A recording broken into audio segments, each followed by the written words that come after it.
Richard Ramirez was an American criminal known for many horrifying things.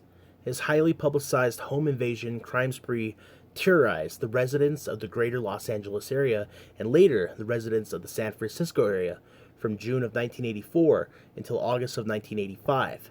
Prior to his capture, Ramirez was dubbed by the mainstream news media as the Night Stalker.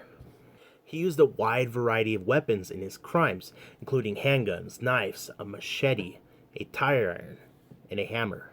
Ramirez, who claimed to be a Satanist, never expressed any remorse for any of his crimes. The judge who upheld Ramirez's 19 individual death sentences remarked that his deeds exhibited cruelty, callousness, and viciousness beyond any human understanding. Ramirez is believed to have died of complications from B-cell lymphoma while awaiting execution on California's death row. There are a number of theories out there that may not be exactly what really happened to him. Hello my friends and welcome to Not Famous. It's always good to talk to you. Today we are covering the case of Richard Ramirez, also known as the Night Stalker. Ramirez grew up the victim of severe physical abuse, so bad that he would often sneak out of his home at night and sleep in a local cemetery just to avoid facing his father. His older cousin, who was a military veteran, exposed him to a number of darker things early on in life when he was still very young.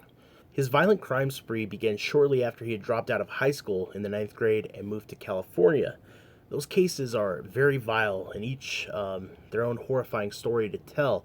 As each case was picked up by the news, they were all tied to the name the Night Stalker. In August of 1985, he was finally caught after newspapers across the nation had featured his face and information about this horrible person who had done these horrible things.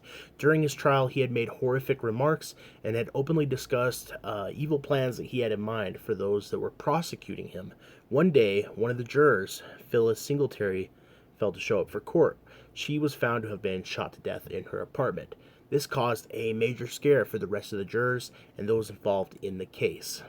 While in prison, Ramirez received a lot of fan mail, many people that seemed to admire him, and many women that wanted to meet him. In October of 1996, he married Doreen Leoy, who had wrote him over 75 letters and had begun visiting him regularly in prison. Would eventually leave him though, and towards the end of his life, he would later become engaged to 23-year-old writer named Christine Lee. Despite his many sentences, Ramirez's life would not end by the hand of the state. On June 7th of 2013, he passed away at the age of 53 years old.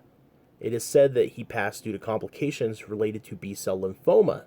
In recent years, there have been efforts to have more details about the medical issues that he faced to be released and investigated closer, as many believe something else may have taken his life. If you guys want to see each of these cases that he was involved in dived into deeper, we're definitely going to be exploring that more on this channel. So if you haven't already, make sure to hit the subscribe button. There's also plenty of other videos like this one out there for you to find right here on Not Famous. Make sure to check those out. My friends, I hope you're having an amazing day. I'll talk to you again. And as always, adios amigos.